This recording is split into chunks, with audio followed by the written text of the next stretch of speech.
Beware the famous iPhone 5 killer, almost exact replica running Android. I won't say much about it, there's enough praising crap posted by sellers all over the internet. I'll only say the quality is really good. The display is, if not Retina, but at least very good IPS.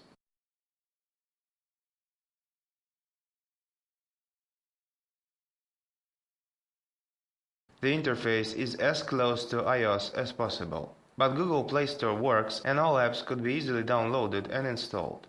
So it's a great way for those who want to ditch iOS and get used to Android, or for those whose only requirement to a smartphone is beautiful icons, which is mostly the only product Apple makes. The phone uses the now standard Apple Lightning cable for sync and charge. The connector is exactly the same two-sided one.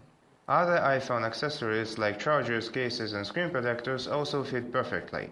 So the replica is really close to the original, and the orthodox Android is always a good thing.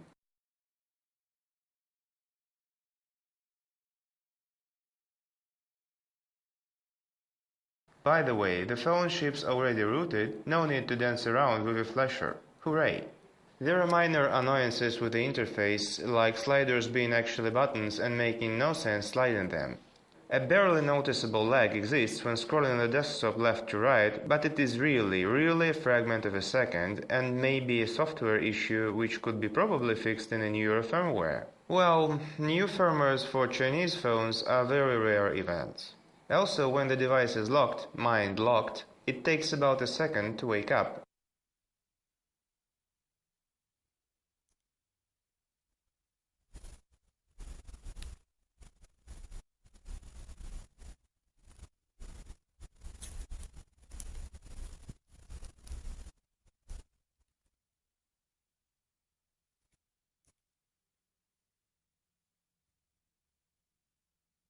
Which is actually quite common in the Android world.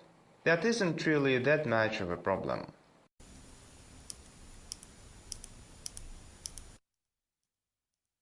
In general, a very pleasant device. At a minimum price, you get 4-core processor, 2 gigs of RAM and 32 gigs of storage. But this is not my first day in this world. And by no means this is my first Chinese product. I can feel it with my guts. They've tried to screw me around.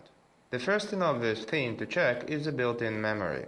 For many years now, Chinese manufacturers have been scamming consumers with players and memory cards boasting 32 GB capacity, but in fact have about 4 gigs of real capacity, and all the rest is just null. This phone is not an exemption. The About page says it has 32 of storage and 23 of which is free.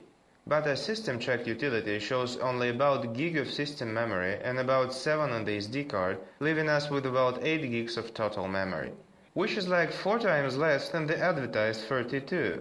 This is confirmed by the factory menu, which shows something about 2 gigs of the system and 7 gigs on the SD card.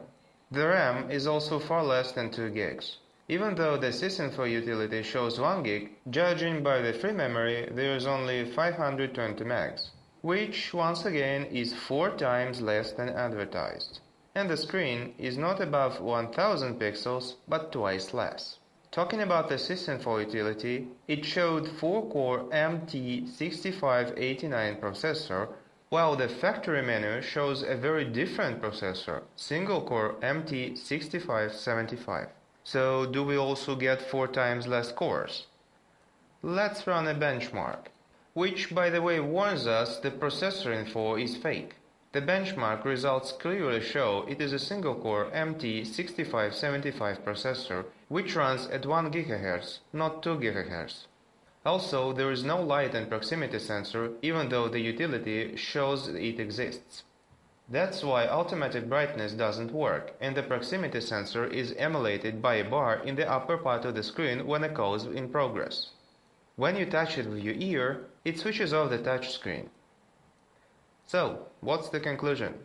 Well, it would be stupid to hope that at such a tiny price you would get top hardware. On the other hand, the storage is enough to save quite a few books, songs and movies, let alone apps. The processor power is enough to output graphics in the real display resolution, which is confirmed by nice interface flow. Overall, the device leaves very pleasant sensations, which is not true about the original Apple iPhone 5. Yes, you heard me right. I don't like the original iPhone because of its closed nature and endless castrations, leading to a very limited functionality. And this Chinese creation running Android is quite nice from technical point of view, and aesthetically they are indistinguishable. So I'm quite pleased with the purchase.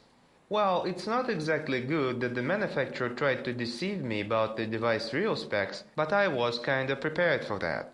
So if you ever plan to invest in a Chinese smartphone, get your System for software ready to determine its real hardware.